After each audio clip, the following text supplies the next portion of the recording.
Thank you for joining us for the Immunosurge Continues, moving in leaps and bounds to expand the role of impact of immunotherapy in metastatic, locally advanced, and early-stage lung cancer. I want to welcome today's faculty. I'm Sandeep Patel, a professor of medical oncology at the University of California, San Diego. Dr. Cascone.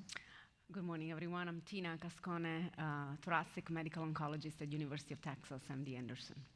I'm John Heymach, Chair of Thoracic Head and Neck Medical Oncology at MD Anderson Cancer Center. And we have wonderful faculty today to be discussing all the advances in immunotherapy that have started in the metastatic setting and now have moved on into the curative intent setting. And so I thank you for joining us, both our in-person and virtual attendees today. PeerView is providing this educational session with generous support from AstraZeneca. If you have not already, please fill out the pre-event survey. And please take part in the audience polling throughout the program. Those folks in person, they have iPads in front of them that they utilize to enter questions that we'll answer throughout the program. Please visit us at peerview.com/immuno24 to view the slides and practice aids both now and you can download them after the event. And so our goals for today are to enhance the understanding of the latest data on immunotherapies in stage 4, stage 3 unresectable, and stage 1 through 3 resectable non-small cell lung cancer, to augment skills in integrating immunotherapies into individualized treatment plans for patients with non-small cell lung cancer throughout the disease continuum, and then to implement best practices for multidisciplinary collaboration to make the most of immunotherapy advances and improve patient outcomes in non-small cell lung cancer.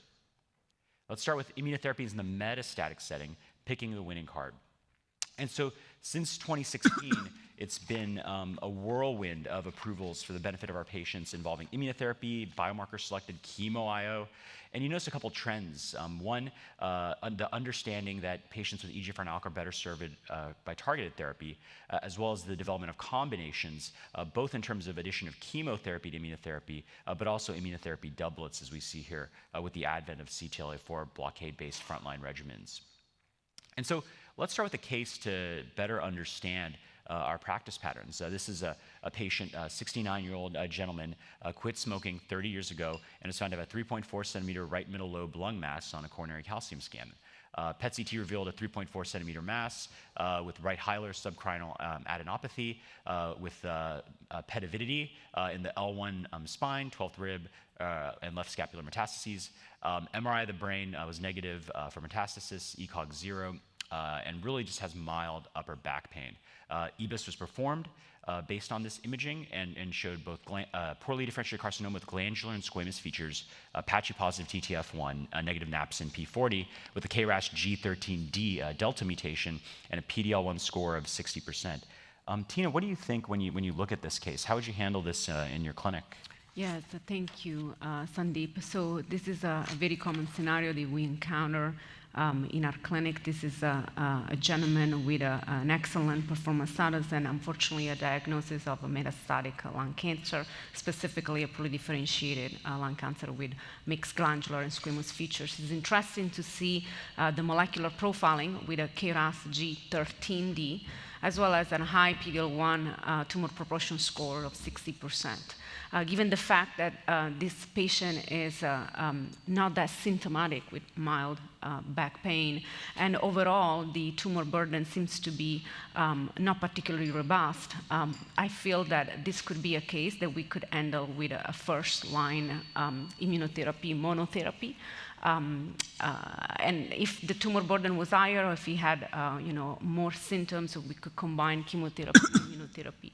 But as you showed us in your overview of the approvals and the options that we have available, I think we have several trials at this point that have demonstrated really good responses, incredibly encouraging overall survival with immunotherapy in the monotherapy setting with pembrolizumab, with cemiplimab, and with atezolizumab. So at this point, I would go ahead with monotherapy. We also know from the EMPOWER trials that patients treated with cemiplimab with the additional chemotherapy do very well. So that could be really a type of approach that I would endorse here. Absolutely, Tina. John, what do these discussions look like in clinic? And let's say this patient was a little more symptomatic. Would you consider chemotherapy? And if so, what chemotherapy backbone may you consider with this histology? Yeah, it's a great question. So, I consider a couple of different axes, in terms of categorizing patients here for immunotherapy. So as Sandeep mentioned, one of them is how symptomatic they are. Now, it's worth noting this was detected on a coronary calcium scan, so this is not somebody who presented symptomatically. And as Tina mentioned, the tumor bulk here is pretty modest. This is really somebody who's oligometastatic. So, this is not somebody who urgently is threatening compression of an airway, or has some vital structure that's really being threatened. And again, with the PD-L1, so I'd sort of characterize in terms of the urgency, this is somebody where you've got time to see if you can have something respond and has a relatively high likelihood of responding, given that PD-L1 of 60%. One piece of data we don't have here are the co-mutations that go along with KRAS. But in the setting of a PD-L1 greater than 60%, I'm not sure the co-mutations are going to be as important. So I agree that PD-1 monotherapy would be a reasonable choice, but if somebody were more symptomatic here, I'd usually use carbopem backbone. And with PD-L1 greater than 60%, I usually don't consider CTLA-4 blockade. The data that we have for patients with PD-L1 greater than 50% says CTLA-4 is not going to be as helpful there.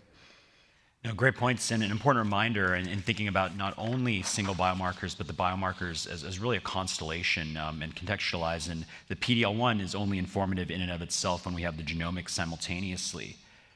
And so, with that, which treatment would you recommend for this patient? We got ICI monotherapy, ICI with chemotherapy, dual ICI without chemotherapy, dual ICI with chemotherapy, KRAS G12C inhibitor. I'm not sure.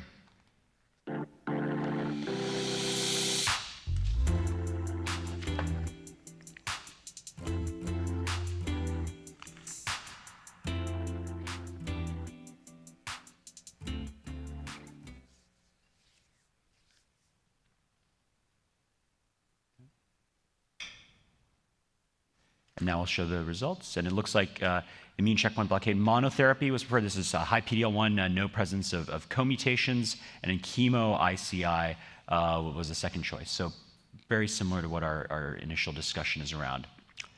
And so really, we have multiple immune monotherapy options here with pembrolizumab, atezolizumab, sumiplumab, as well as combinatory options. And to John's point, the data for CTLA-4 in PD-L1 greater than 50% generally adds toxicity with not much benefit.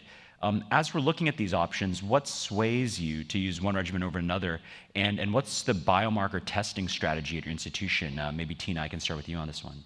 Yeah, for sure. So I'll take the second one first. So for us, in terms of biomarker testing, we tend to be very diligent across the disciplines. So whoever sees the patient first, if we are looking at a resectable setting, here we are specifically in the metastatic setting. So our entire group, thoracic medical oncology, will place an NGS-based institutional testing on the tissue, as well as an NGS-based liquid biopsy. Many times we do see the patient while the samples are still being retrieved, and so the liquid biopsy always helps, and the turnaround time is quicker. So it's definitely something that can help in deciding the treatment strategies as we go. As far as option, I think for the monotherapy, I would prefer here the pembrolizumab. The semiplumab is also a very reasonable option. We've talked about the 3 trials, right? The Keynote 24, the Empower 110, and then the Empower Lung 3.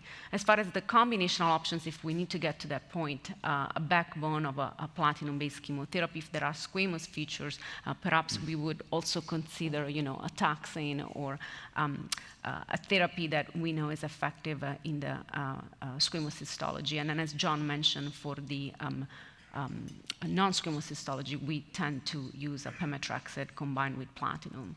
We talked about the dual immune checkpoint, when probably appropriate in presence of commutation. Here we are with PD-L1 60%. And as far as the anti-angiogenic agents, these are also very reasonable options to implement with the backbone of chemoimmunotherapy. But this will be pretty much our algorithm. Great points. John, would a PD-L1 score of 90% differ in terms of how you think about monotherapy versus combinatorial options in a symptomatic patient? And how do patient-related factors influence your treatment selection? Yeah, this is in a symptomatic patient, you said? Or? Let's say a symptomatic patient, yeah. Yeah, I mean, I think we know PD-L1 is a continuous score, and the higher it is, the greater the likelihood of response is going to be. So I think the relative importance of adding chemotherapy, from my perspective, is how high is the likelihood of response to PD-1 monotherapy, and how urgently do you or quickly do you need the response? PD-L1 at 90%, in my experience, responses are pretty quick typically.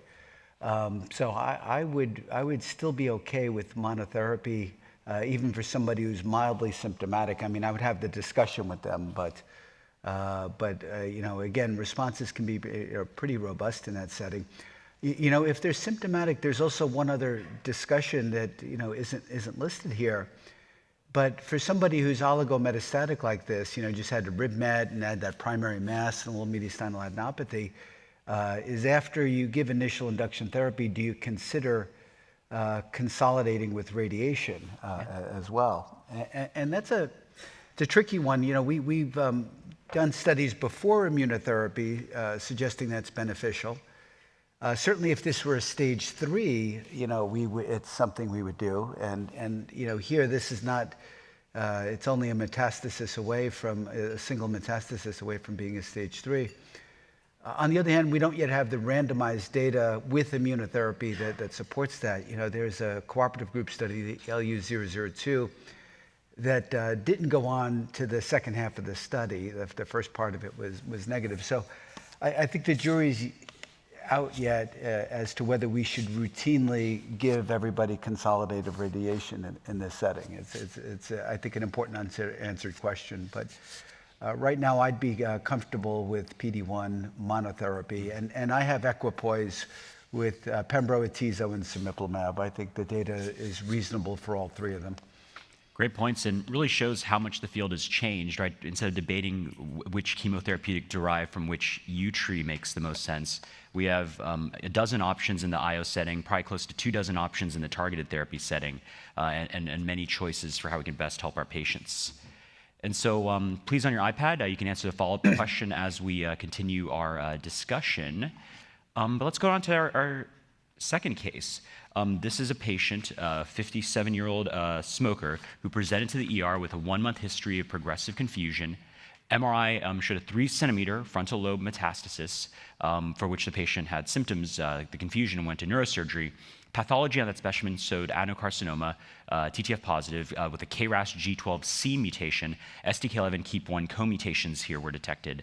PD-L1 was negative, and a CT scan for staging showed a large left lung lesion eroding into the left chest wall, right rib metastasis. He's recovered from his neurosurgery. He has some comorbidities related to COPD and coronary artery disease. Outside of a clinical trial, which treatment option would you consider for this patient?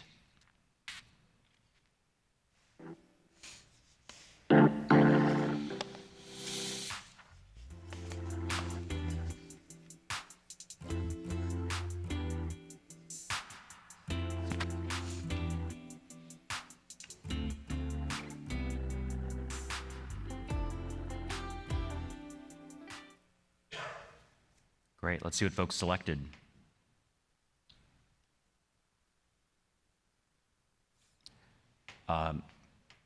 This monitor is not working. Oh, there we go. It looks like folks selected dual ICI with chemotherapy for 40%, and then KRAS G12C for 40%. The KRAS G12C inhibitors, of course, adagrasib and sotorasib, are approved in the second-line setting.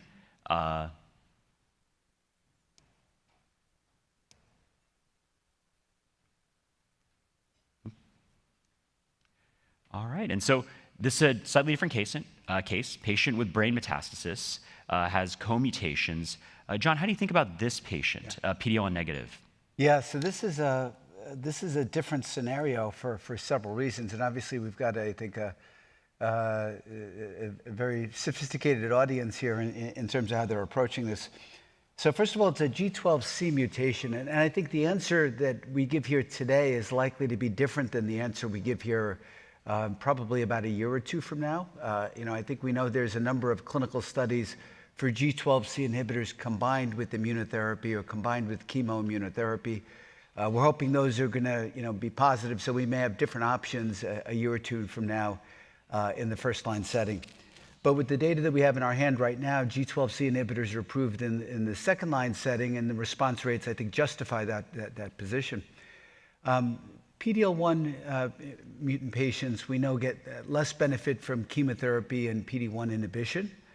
And this is really where I think CTLA-4 has a well-established role. And if you take a look at the data, and here we've got two regimens where you've got chemotherapy and dual immune checkpoint blockade. We've got Poseidon and we've got the 9LA regimen. And the data we have supports in the PD-L1 negative patients, that's where we see a greater relative benefit for the addition of CTLA-4 to PD-1, as compared to, for example, the higher PD-L1, where I think CTLA-4 adds relatively less benefit. The other dimension here is that they explicitly mention the patient has STK11 and KEAP mutations. Now, the impact of these co-mutations is interesting and notable. They both have a prognostic effect, so it's not surprising that the patient has brain metastasis. Both of those alterations are associated with a greater likelihood of brain metastasis. But they have not only a prognostic effect, they have a predictive impact as well. So it looks like, in several lines of data support this, if you've got these mutations, you also get greater relative benefit from adding CTLA-4 blockade. So highly symptomatic, so I add chemotherapy, PD-L1 negative, and the co-mutations, STK11 and KEAP, I think both of those support the addition of CTLA-4 blockade. So I agree with the audience here. I would pick a chemotherapy plus dual ICI regimen. Tina, what are your thoughts, and how would you get the molecular result in this case? Is it more likely to be from tissue, liquid, and how would you handle that result?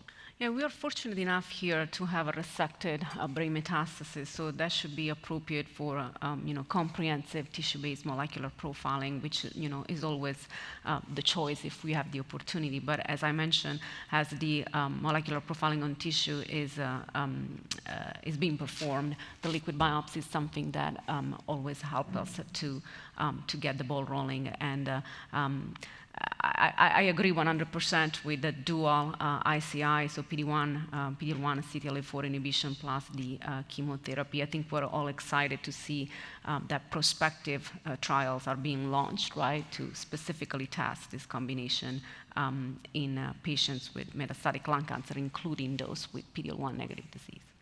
Absolutely, and so an opportunity for us to use multiple tools in our arsenal: chemotherapy, which we know, anti-CTLA-4 blockade, and anti-PD-1, PD-L1 directed therapy to benefit this patient. All right, so folks on their iPad can answer the follow-up question as we move on to immunotherapies in stage 3 unresectable non-small cell lung cancer, deciphering the best multimodal approach. There's probably no area in non-small cell lung cancer that's undergone such rapid development of new therapeutic strategies than in the stage 3 setting.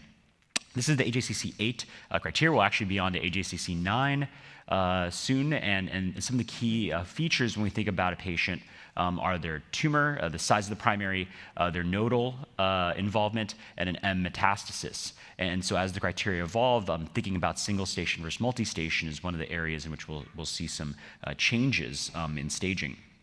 And so, Tina, as we're thinking about a patient with stage 3 non-small cell lung cancer, which is a very heterogeneous group, how do you handle these discussions in clinic, at tumor board, and multidisciplinary clinic? And what are the factors that may influence you towards a concurrent chemo-rads followed by immunotherapy approach versus a neoadjuvant versus adjuvant versus perioperative surgical approach?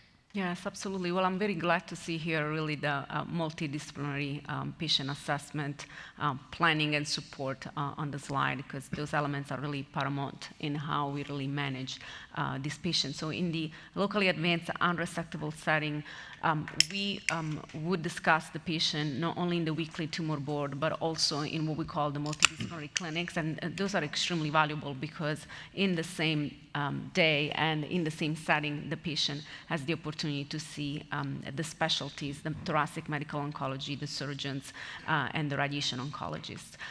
These factors, so patient factors and tumor factors, are relevant in these conversations. Definitely the performance status of our patients, the comorbidities, especially if we think about the combined concurrent chemoradiation therapy, followed by a consolidation therapy that can be, of course, the immunotherapy, or as we will see with results hopefully coming up soon for targeted therapies with the LoRa in terms of EGFR mutation and so forth.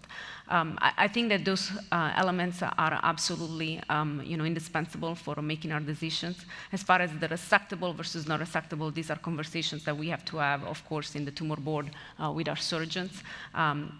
We've been fortunate to see over the past few years really a transformation with single and multi-station N2. Many of the trials assessing chemoimmunotherapy in the neoadjuvant and in the adjuvant setting have definitely included these patients.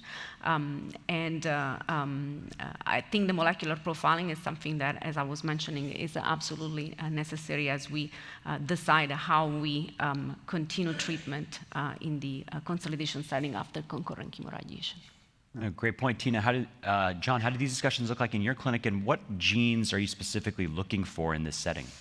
Yeah, well, so first of all, I just wanted to, agree with the points Tina made about these discussions, and I'd say these discussions have really changed in the last couple of years, and there are also wide variations between institutions. I mean, just different institutions I've been at.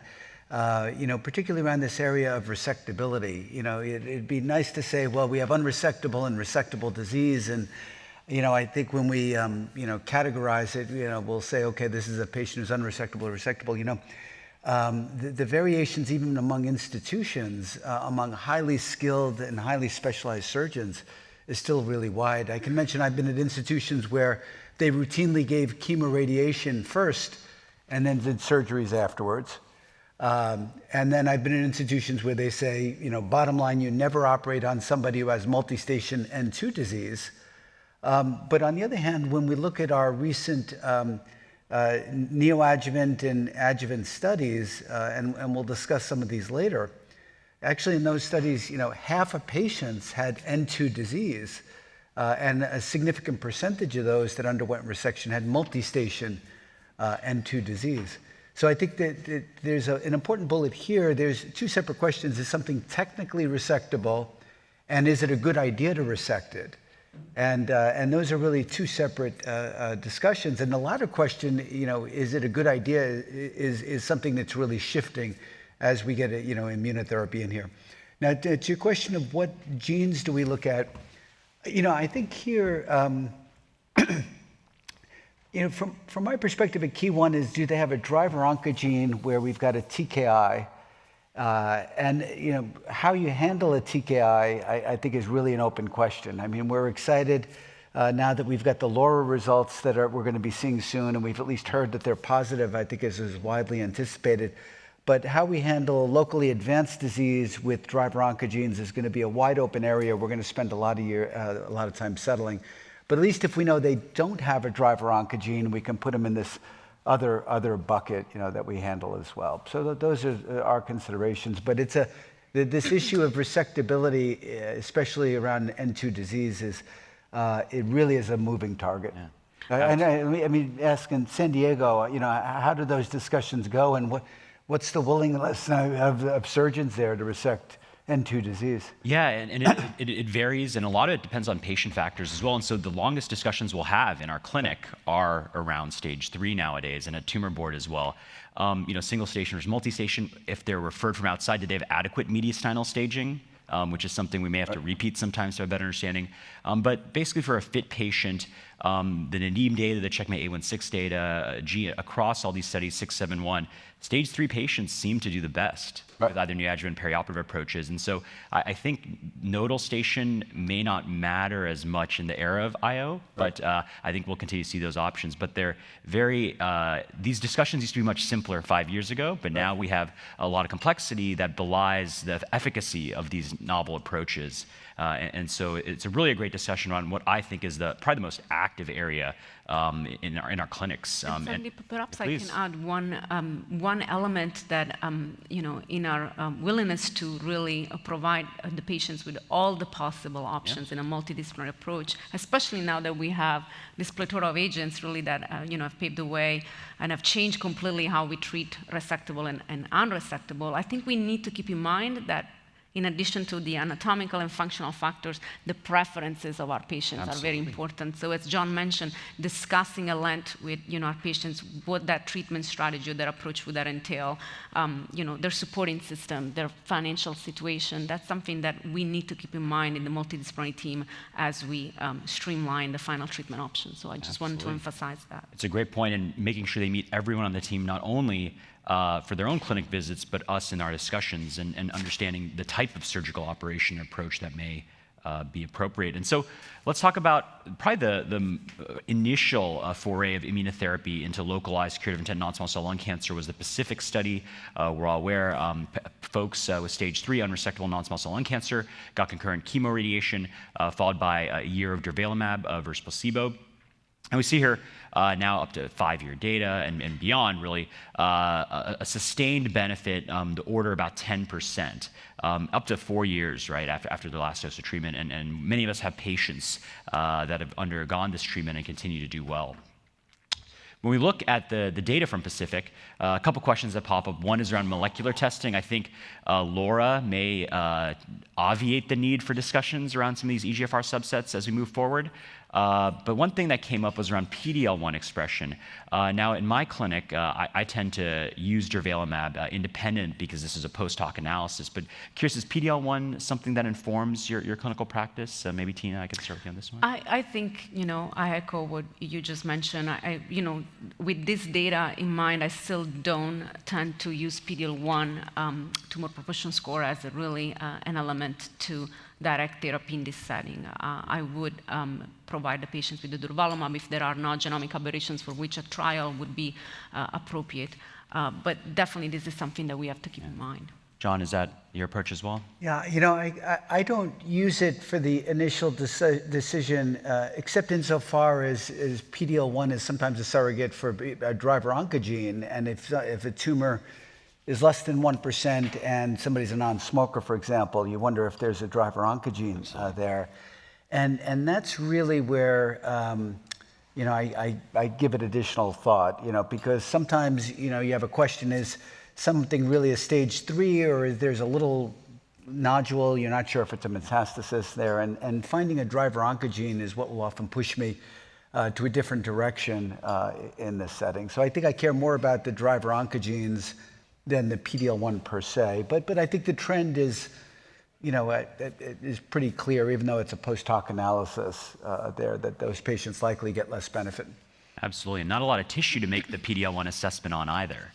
And so there are a variety of trials that are looking at either concurrent, sequential, in IO with radiotherapy, and we see a variety of these studies here. This represents a standard of care for many of our clinics.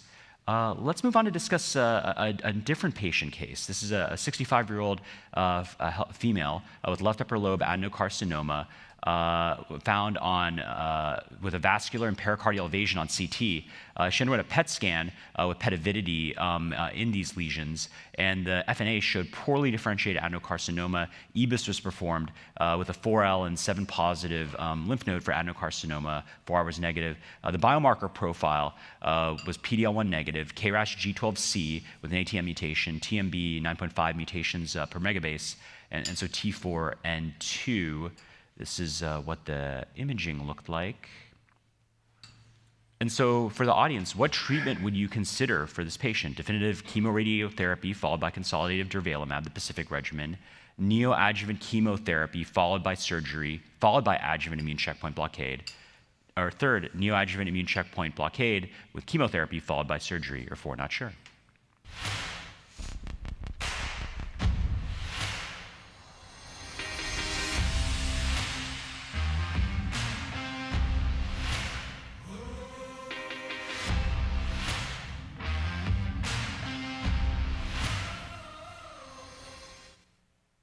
All right. And so looks like the Pacific regimen was the most common choice. This was a vascular invading tumor, right? But the Pacific regimen is quite reasonable here. Definitive chemorads followed by consolidative durvalumab for a year. Neoadjuvant chemotherapy followed by surgery, followed by adjuvant ICI, and a neoadjuvant ICI plus chemotherapy followed by surgery. And so, John, maybe can you walk us through how you think about a patient in terms of resectable versus conversion therapy versus concurrent chemorads patient? Yeah, I'll say that I shared the indecision of the crowd here about how to approach this, and I feel like every tumor board we have a debate that's just like this. So in the perioperative studies and in the neoadjuvant studies, it explicitly said that the patient had to be considered surgical at the time of initial evaluation. So the therapy wasn't to convert somebody from inoperable to operable for those studies. So when we look at the data from many of the perioperative or neoadjuvant studies, part of the metric isn't did you convert somebody, to operable. So we, commonly say, okay, well, consider whether they'd be operable right now. On the other hand, every tumor board we have a discussion and say, well, what if we really shrunk this tumor, a good amount? Do you think it might come off the vessel? You might get rid of that invasion, and this person might become operable, and if so, would you be able to get it? So I think we think of that, as aspirationally resectable, if they have a great response. And then we'll often weigh in, well, what are the comorbidities? How young? How well could they, potentially tolerate that? How aggressive do they want to be? And so forth. So I think the most standard answer here for somebody with vascular invasion would be definitive chemorads followed by durvalumab. But I'd say we often do consider, especially if we think the likelihood of response is pretty good, do we give them a shot to become operable if you really did have a good response? Absolutely. Tina, how are these discussions in your clinic, and does the type of surgical approach, pneumonectomy versus lobectomy, for example, influence your decision-making here? Yes. So first of all, I completely agree with what John mentioned. I want to add that we will finally have, in the context of clinical trials, an approach that is being tested for patients who are unresectable or borderline unresectable. So in a prospective setting now, we will be able to see, can we convert safely and make an unresectable patients resectable? As far as the discussion in the clinic, I think it's absolutely necessary to engage the multidisciplinary team, and if the patient is potentially resectable, especially with our surgeons, please keep in mind that in the neoadjuvant immunotherapy era, it's absolutely necessary that our surgeons are very well familiar with maneuvers that are appropriate in this setting. And I think education over the past few years across all the disciplines in the multidisciplinary team has definitely done a lot. I think John can agree with me, we are fortunate to really see every resectable patient, even with stage 2. So our surgeons are very much of the mindsetting of do not just take the patient to the operation room, but have this multidisciplinary discussion to potentially implement a neoadjuvant treatment, even for a patient that perhaps a few years ago would just go to upfront surgery.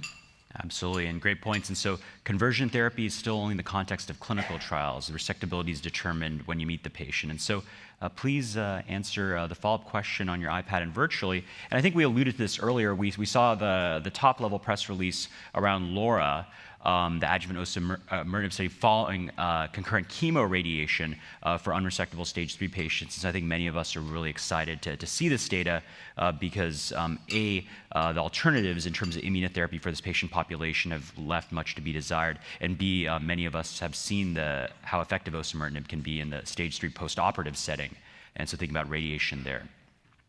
And so there are multiple biomarker testing needs in localized non-small cell lung cancer. I think for us, this is a challenge because many times these patients get EBIS. They're making their initial diagnosis. You're doing genomics. There's not a lot of tissue left.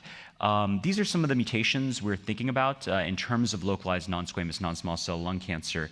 Any that you'd like to see? Is SDK-KEAP1 a nice to have and need to have? Are EGFR, ALK, PD-1, PDL the big three? Tina, what do you think? I think if there is the opportunity to have a comprehensive profiling, that's always the standard, because it will also help us to make decisions in the next steps for our patients in terms of availability of clinical trials and so forth. So ideally, and again, being an institution where we have that opportunity, I feel very fortunate. But ideally, I tend to really have the NGS based with comprehensive profiling on all our patients, not only for the decision of consolidation durvalumab in this setting versus targeted therapy, where there is an EGFR mutation. If we're in the resectable setting, we have the ADORA data, now we have the ALINA data, but we have several trials that are actually testing specific inhibitors matching with the specific drivers. So I think I would strongly recommend, if possible, to do a comprehensive profiling. Absolutely. And John, any biomarkers you'd like to see? Yeah, and here I'll disagree with Tina a little bit, or have a little different perspective in terms of the comprehensive panel or not. So I fully agree we would like markers. But here we're actually having debates with our molecular diagnostics group, because I think the importance of rapid turnaround in the early stage setting and the locally advanced setting becomes even greater, because in that setting, the pressure to get therapy started quicker is even greater if you've got somebody who's either potentially resectable or going to get chemoradiation. So we're in discussions about, instead of getting a giant panel, which of course we would love a giant panel quickly, but realistically, we would actually settle for a very small panel that could be turned around in a couple of days. And there are technologies out there that can get your EGFR, ALK, and a few other key driver oncogenes in a few days. And so for us, having the key drivers, because now I think you need EGFR, you need ALK in early stage resectable. The labels are likely to indicate that as well for using immunotherapy, or of course the ADORA or ALINA regimens. So I'm hoping we can move to where the testing for earlier stage patients becomes not only routine, but very rapid, so that patients are not forced to make a decision between getting the appropriate targeted therapy or getting something quickly. Because I can say often the pressure on patients, from family members or themselves to just do something quickly leads to suboptimal decision making. Absolutely. And so let's talk about immunotherapies in resectable stage 1 through 3 non-small cell lung cancer. Really an area, even at this meeting, we've seen there's been an advent of multiple therapies. Checkmate 816 was the initial study, 3 cycles of chemotherapy with nivolumab, followed by surgery. Then in the adjuvant studies, IMpower10 and Keynote 91 are pearls. Those are postoperative regimens with chemo followed by immunotherapy for 1 year. And then the perioperative approaches, where folks get chemotherapy and immunotherapy up front, followed by surgery, followed by postoperative or adjuvant regimen for up to 1 year. And so when we talk about Checkmate 816, this is the first study to utilize neoadjuvant chemo IO. 3-arm study, though the bulk of the discussions are on Nivo chemo versus chemo alone. EGFR ALK status, depending on the study, depending on what jurisdiction you were in, accruing was either mandated or recommended. Though I think in our practice, we all want to know what EGFR is, especially as we start to have other options in the localized setting, ADORA, for example, and LAURA upcoming. This showed a pathological complete response rate of 24%. I think one of the really innovative things about the study, above and beyond the setting, was utilizing pathologic CR and seeing how this correlates with 3-year event-free survival, as we see here. Here are the immature overall survival trends at the 3-year update. And this is one of the most interesting things I think about the study was really how the introduction of immunotherapy, at least numerically, seemed to have almost a CNS protective effect in terms of distal recurrence, which is something very important for our patients with non-small cell lung cancer. Let's talk about some of the adjuvant studies that have been utilized in our clinical practice. Many times you see the patient after their surgery, right? And so you have to make the decision. Proper molecular profiling for EGFR and ALK, at the very least, would be recommended based on the availability of targeted therapy options. IMpower10 was one of the first studies to look at adjuvant immunotherapy with atezolizumab for 1 year following chemotherapy after surgery. This is disease-free survival according to PD-L1 expression, with the most substantive improvement in PD-L1 greater than 50%, and suggestions of improvement in greater than 1%. Keynote 91, or the PEARL study, similarly was post-operative adjuvant treatment with PD-L1 testing after chemotherapy. Pembrolizumab was administered, independent PD-L1 strata, less than 1%, 1 to 49, greater than 50%. For the overall population, we see here the disease-free survival with a hazard ratio of 0.76. And then for the greater than 50%, hazard ratio is 0.82, which is somewhat paradoxical given the results of Keynote 24 in the metastatic setting. And so let's move on the discussion to some of the perioperative approaches, and I'd like to invite John to carry away the discussion. Okay. Well, so you've heard from Sandeep about the potential benefits of adjuvant therapy and neoadjuvant. So obviously the rationale for perioperative therapy is to combine the benefits from both, to induce an immune response when the tumor is in place and the antigen burden is higher, but also have the benefits of sustained immunotherapy afterwards. So you'll see 3 different studies here with a similar perioperative design. The Aegean used durvalumab plus chemotherapy, followed by surgery, and then a year of durvalumab, as compared to just chemotherapy for 4 cycles, followed by surgery and then placebo. And again, you'll see similar designs with Keynote 671 with pembrolizumab and 77T with nivolumab. Just a couple of points about the particular design. Here, initially, EGFR and ALK patients were included, but then after we got results from ADAURA, and after I think the data supported that EGFR and ALK patients could be treated by other means, the study was amended. So the primary analysis does not include EGFR or ALK. Now, we presented data already that said that group of patients, the EGFR mutant patients at least, did not get significant benefit from therapy here. So this is all an EGFR and ALK wild type. The other worth noting is that the surgery here had to be a planned lobectomy or bilobectomy or sleeve resection. So patients who were going to need a pneumonectomy up front were not included here as part of the eligibility. So the study had 2 primary endpoints. The first was EFS. The study was positive at the first possible interim analysis that was planned. So this one is relatively less mature than I think some of the other studies when it hit its positive result. So you can see here the hazard ratio for EFS was 0.68, about an 11% improvement in 2-year progression or EFS-free survival. And again, there'll be another interim analysis that comes out for these results in the near future. Study was also positive for the primary endpoint of pathologic complete response, and this is fully mature data. This is from the entire data set here. You see 17% versus 4%, and study was positive for major pathologic response as well, 33% versus 12%. So positive for both planned primary endpoints. And so this gives a sense for the treatment and the disposition. So about 80% of patients in both arms underwent surgery, 81%. And this is consistent with what we see with neoadjuvant studies. You know, we're typically 17 to 20% of patients don't end up undergoing surgery. By the way, in studies where patients are randomized to surgery right away, you still often get a significant percentage who don't end up undergoing surgery. The rates of R0 resection were actually slightly higher in the durvalumab arm. So the addition of durvalumab did not impact the ability to undergo surgery or undergo an R0 resection there as well. And from this, there was really a robust collection of circulating tumor DNA that was monitored both at baseline and then during treatment and then after resection. And some of this data has already been presented by Martin Reck and others at earlier this. Martin presented this at ESMO.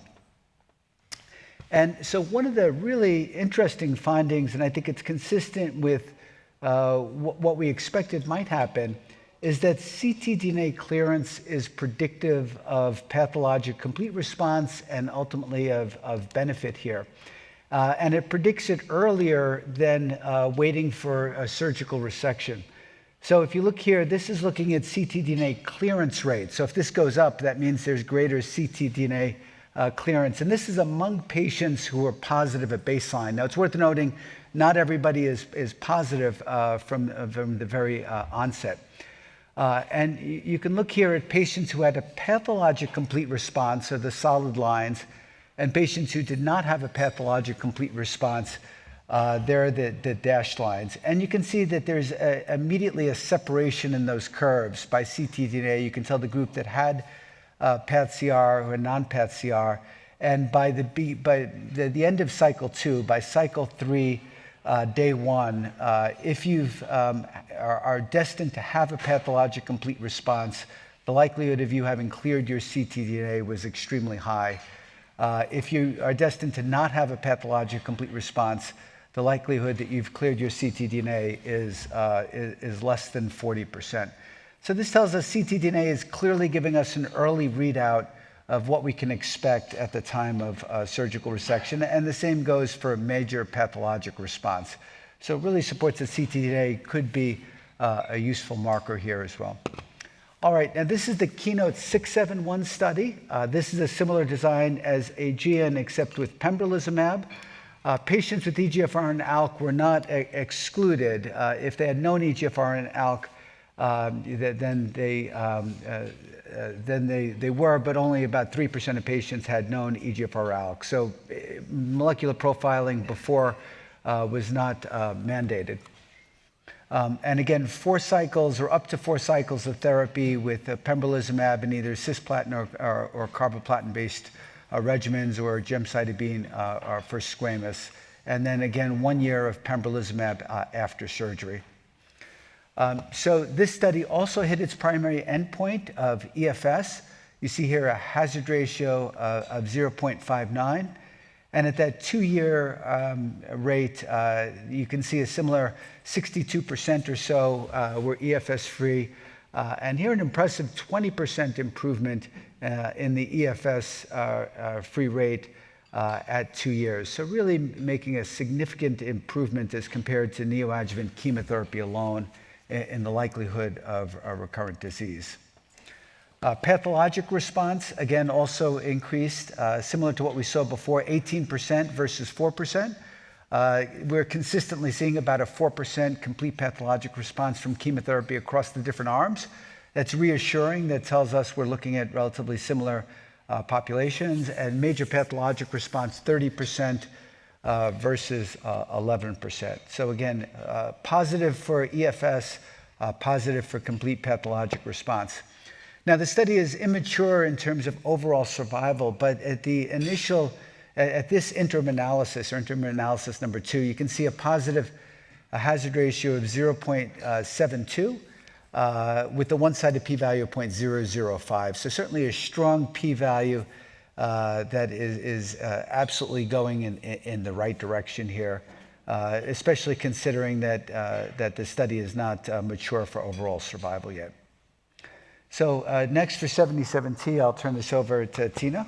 Thank you, John. So I think John summarized very nicely the rationale of the perioperative approach and mentioned to you that the 77T is another kid on the block here in the perioperative setting. This is the perioperative trial that gets us closer to a comparison with the Checkmate 816, although we should never do cross-trial comparisons. The Checkmate 77T tested the perioperative nivolumab, so neoadjuvant and adjuvant, added to the backbone of platinum-based chemotherapy in the neoadjuvant setting. So as you can see here from the schema, 4 cycles of nivolumab plus chemotherapy, followed by surgery, and adjuvant nivolumab for 1 year, as compared to a neoadjuvant chemotherapy alone, followed by surgery and placebo. The population enrolled on trial, which was 461 overall, was made of patients with stage 2, 3B, so N2 single and multi-station resectable and medically operable and surgically resectable non-small cell lung cancer, of course treatment naive, with no EGFR mutations or non-ALK alterations detected. So molecular profiling was mandated for enrollment. 2 co-primary endpoints, EFS by Beaker, blinded independent central review, and multiple secondary endpoints, including the PCR and the MPR, which were both evaluated by blinded independent pathological review using the immune-related pathologic assessment criteria, which is an element of difference compared to the Keynote 671 and the Aegean, where in both the ISLAC criteria were used. And also we have the OS and safety. And particularly for what has been presented at ESMO last year, a couple of exploratory analyses, the EFS by PCR and MPR status, as well as the EFS by adjuvant treatment status. And here we reported a median follow-up time of 25.4 months. So you can see here, this study met one of the 2 primary endpoints, the EFS per Beaker, with perioperative nivolumab being superior to chemotherapy and placebo, with an hazard ratio of 0.58, so overall similar to what we've seen for the 671, which has a very similar median follow-up time. And as John mentioned, pretty confident with longer follow-up, the Aegean will have very similar results. And so here we have a median EFS non-reached for the perioperative nivo and 18.4 months for the chemo placebo. Again, with an EFS at 1 year of 73% versus 59%, and again, then 20% improve rate here at 18 months. The censoring didn't allow us to go to 24 months yet, but as of the 18 months, you can see greater benefit, 70% versus 50%. With the experimental arm and the chemo arm, respectively. And the EFS per investigator assessment, which was utilized in other trials, also favored the nivo in the perioperative setting with an hazard ratio of 0.56. So here, the pathological complete response was achieved in 25.3% of patients versus 4.7% of patients with the chemo placebo. So overall, similar to what we've seen with the CheckMate 816 neoadjuvant nivo chemo utilizing identical pathologic assessment criteria. And the MPR was achieved in 35.4% of patients with neoadjuvant nivo as compared to 12.1% with chemo. So this slide shows you a summary of the treatment and surgery disposition. I will not go through in detail, but I just want to point out that across the 2 arms, at least 85% of patients completed 4 cycles of neoadjuvant treatment, and 78% of patients in the nivo arm and 77% of patients in the chemo arm underwent definitive surgery.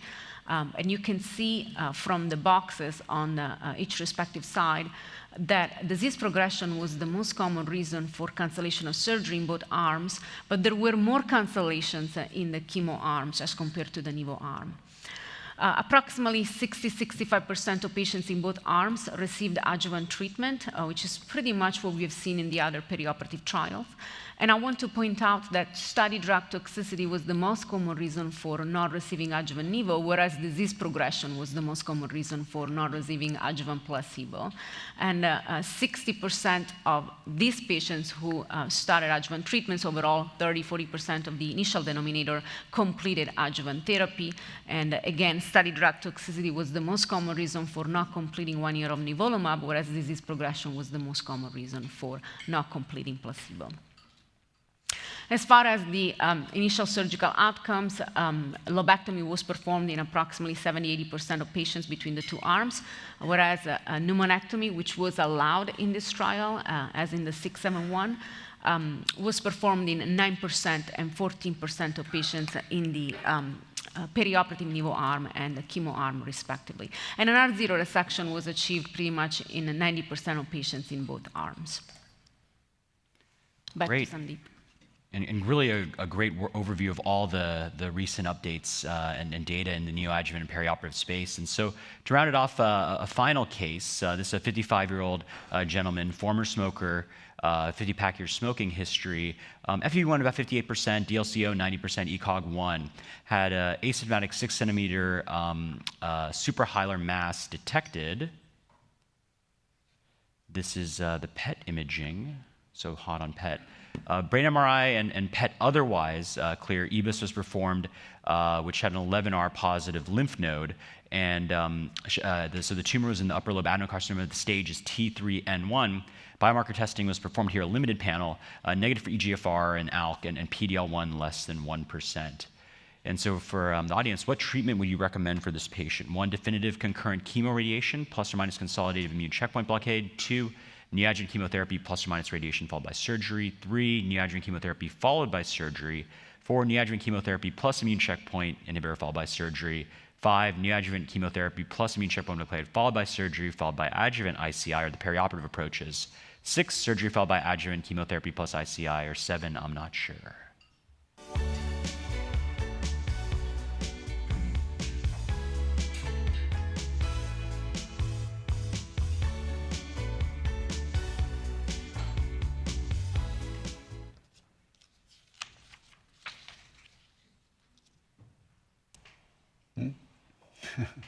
Great, so about 2/3 of folks have a perioperative chemoimmunotherapy approach, and a third are still thinking about the best approach for this patient amongst these excellent options.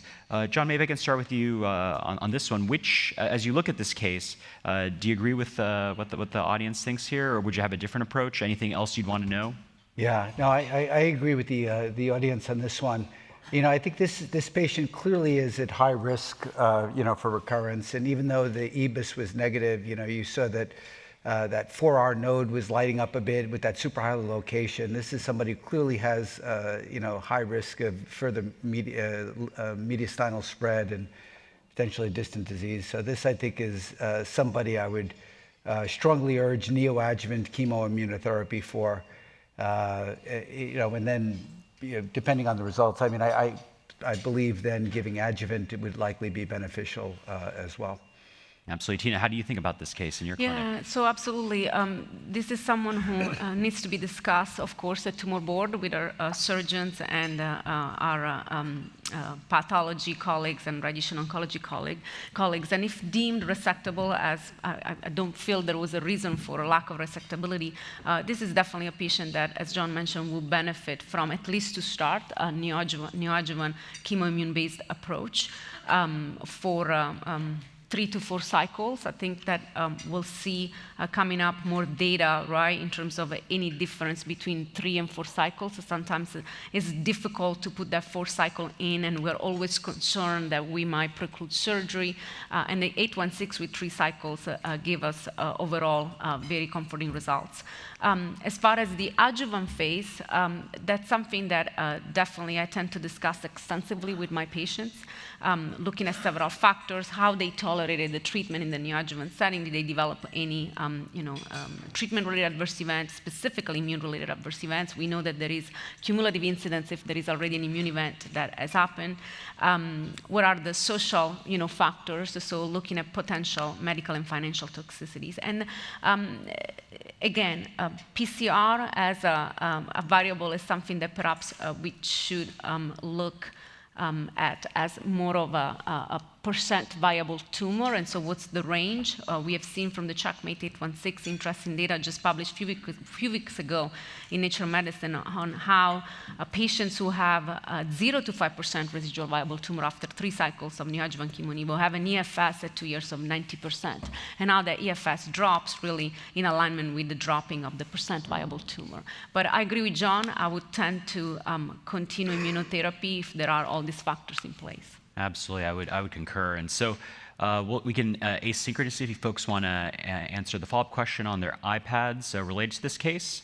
And so this patient underwent neoadjuvant chemotherapy with immune checkpoint blockade, was taken to the OR.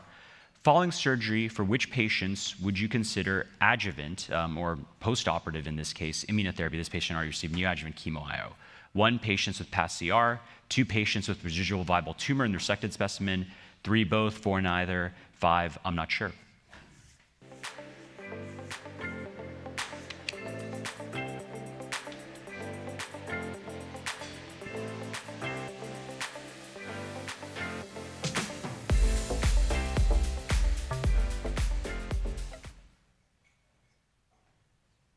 Great. And so It looks like both was selected by 50% of patients. This is for completing the back-end immunotherapy, 20% only for those patients with residual viable tumor, and then 30%, I'm not sure. John, I'd love to hear how you're handling this in your clinic. For us, getting MRD testing is really in the context of a clinical trial currently. Is this something you're utilizing clinically, or how would you factor in these kind of dynamic biomarkers? Yeah, so we're not using circulating tumor DNA to make the decision here, and I agree with the group on both. Now, I realize this is an issue that could formally be addressed in clinical studies.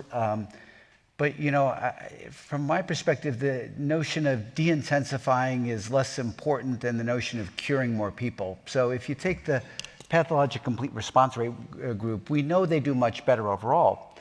But in the exploratory analysis, both from Keynote 671 and 77T, if you take the PAT-CR group, the one who had a PAT-CR with chemo did not do nearly as well as the PAT-CR with immunotherapy that continued immunotherapy for a year. The hazard ratio there was 0.33, and it makes sense. The group that has responded so well to immunotherapy, why would you stop the immunotherapy? And the idea is, well, they're cured already. That actually is not true. So if you have a complete pathologic response, likelihood of recurrence is still over 20%, in the chemotherapy. So I would absolutely continue immunotherapy in that group. And the non-PAT-CR group, that group does worse overall, but there still looks like there's a benefit for the group that gets neoadjuvant and adjuvant immunotherapy. But that's really the group where we've got to figure out how to do something additional, to intensify them, because their likelihood of recurrence is so high. So I think the challenge for the field is how do we do better with that non-PAT-CR group? Absolutely. And Tina, what are your thoughts on that population? Yeah, no, I absolutely agree. And I want to add that this particular patient was a PD-L1 negative. And so with 816, we have seen definitely, a difference between the PD-L1 positive and especially the PD-L1 high and the PD-L1 negative. But in the perioperative setting, we've actually seen some trends towards, an improvement in, with an hazard ratio of probably 0.7, 0.73 across the trials for the PD-L1 negative population with a perioperative approach. And I also want to mention that for patients who completed adjuvant treatment, we have a couple of trials now that, again, in a purely exploratory type of approach, the NADIM-2 and the 77T, although we cannot tease out the contribution of components from any of this trial, have shown us that for patients who had an R0 resection and for patients who have completed the adjuvant portion of the study, there is a benefit from perioperative treatment for patients with a PCR for the 77T 0.22 as a ratio, and for patients without a PCR. So definitely continuing, and also for patients without a PCR is something that we should keep in mind. Great point, and I think these are actually several of the questions from our audience. Maybe to end, I'd like to get one thought from each of you, which relates to some of the questions we have around how can we best implement this in a community where a lot of oncology care is given, multiple tumor types are taken care of, perhaps the surgeon is doing as many vascular procedures as oncology procedures. What pearls can we offer to our colleagues in the community? Maybe I can start with John to give the last word. Yeah, what I'd say, it really has become more of a multidisciplinary effort up front. I think before, and commonly still, I think in a lot of places, the paradigm is, well, if it's potentially resectable, surgeon first, then send to a medical oncologist. This really has to be getting the whole team involved in the beginning and getting molecular profiling done rapidly. Just you see the enormous potential benefits of targeted therapy for the right patients in this setting too. So I think it really involves that multidisciplinary group, including molecular diagnostics, all doing their work right up front. Absolutely. Tina, what are your thoughts and best advice for our community partners? Yeah, I mean, I can't emphasize this enough. Education, and I'm a strong advocate of for the community physicians to reach out to us and have that multidisciplinary approach also between the community and the academic setting, because that definitely will improve the likelihood that we will tailor the best treatment strategies for our patients in this setting. Absolutely. So I want to thank John and Tina for joining me on this discussion around immunotherapy approaches in the localized setting. Please visit us at peerreview.com, Immuno24, and you can complete and submit your post-test and evaluation for credit, download slides and practice aids, and watch the replay of this event within 24 hours. Thanks for joining us.